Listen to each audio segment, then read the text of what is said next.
Scooby Doo Apocalypse reimagining.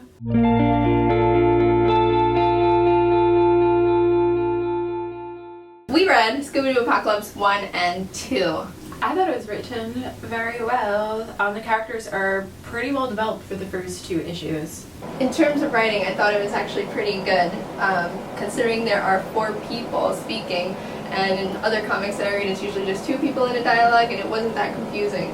Seeing Shaggy and Scooby and everyone talking at the same time. They also got straight to the point in the very first issue. The whole setup was done very well, very concisely.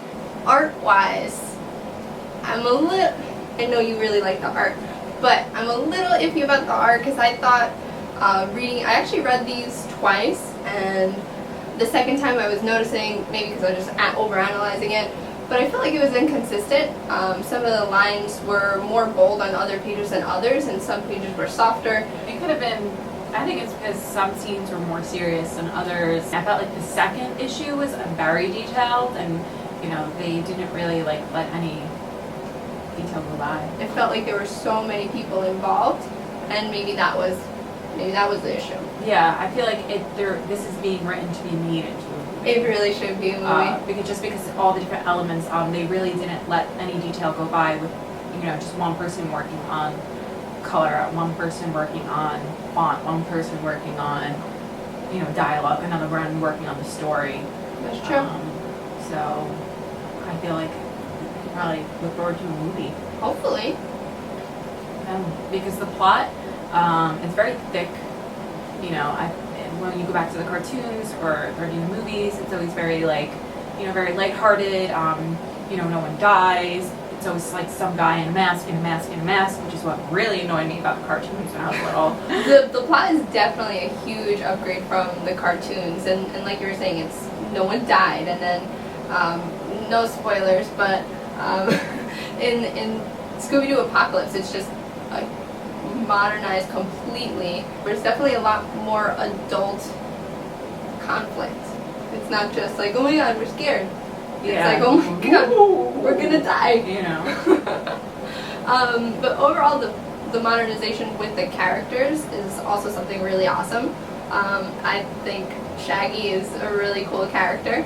She thinks he's hot. He's pretty cute, but for a cartoon. But I do think that they took the hipster level a little too far, and it's different because Fred was the hot one in the cartoons, and now Shaggy's the cooler one, in my opinion.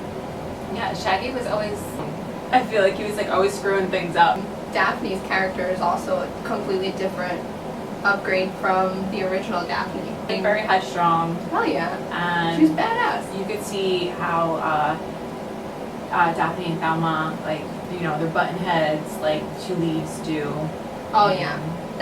That part of the storytelling was kind of annoying, but in terms of, because there's a lot of bickering between Daphne and Velma. Okay, so take a show like The Walking Dead, and when you have, there's always 2 very strong male leads that always butt heads. In the first season, it was Rick and it was Rick's best friend. What's his name? Shane. And I never felt like they were bickering, or it's oh come on, stop arguing already. But because they're women, I think that's why it's feel pretty that way. that sucks. That sucks for me to think, but society messed me up. I initially got annoyed by it too. I was just all right, let's just get over it already. But then, I thought about it, was well, what if, because that's something that's very pronounced in these, in the Scooby Doo Apocalypse, is that Thelma and Daphne are the leads. They're the leads, which is awesome though. They're the people who are driving the plot. And normally it's 2 males that are driving the plot. And no one ever says, oh, can they please just get over their issues already? Mm-hmm. But I really like how Daphne is developing in this, especially in certain parts where she is so conflicted about the things that she's doing and does or says. I think that's really awesome in terms of the storytelling and the plot overall. But I really do think this comic was actually really entertaining to read. Yeah, I'm very invested in it. I was actually scared by, I don't want to say I was so scared, but I was actually so scared at the monsters because they never really had actual monsters. The monsters to me were think I felt like I was there, you know, like reading it. I was just that invested in it, so I felt like It does pull you in. It draws you in that way. Mhm. For me, the monsters aren't that scary. I have scarier fears. Well, I mean, I always like to put myself like right in there. Like I'm like with them. I'm like, hey, Tiffany, what are we doing next? Like, how do we get out of here? You know, like that's my thing. Whenever I'm like reading something, if I can't put myself there, like I'm generally like disinterested. That's a good thing. I think what was really well done was the character development, and the plot was at first it was fast paced moving. I felt like it dragged a little bit in the second issue, that they didn't really like move the plot forward. It was more action oriented, which is fine. It was like kind of more fun and games. In terms of improving this one, I do think that I want to see better art. I'm not better art, just more consistent across the pages.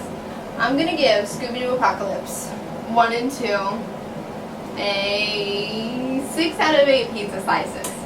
I really like the story. I really like the new modern characters.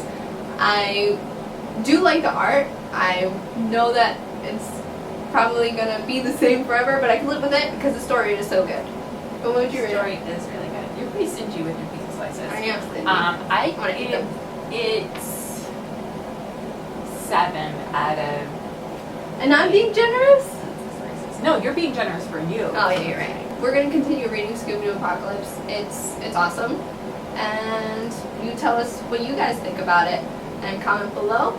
Like, subscribe, follow us on Instagram, maybe on Snapchat. We will see you guys next time.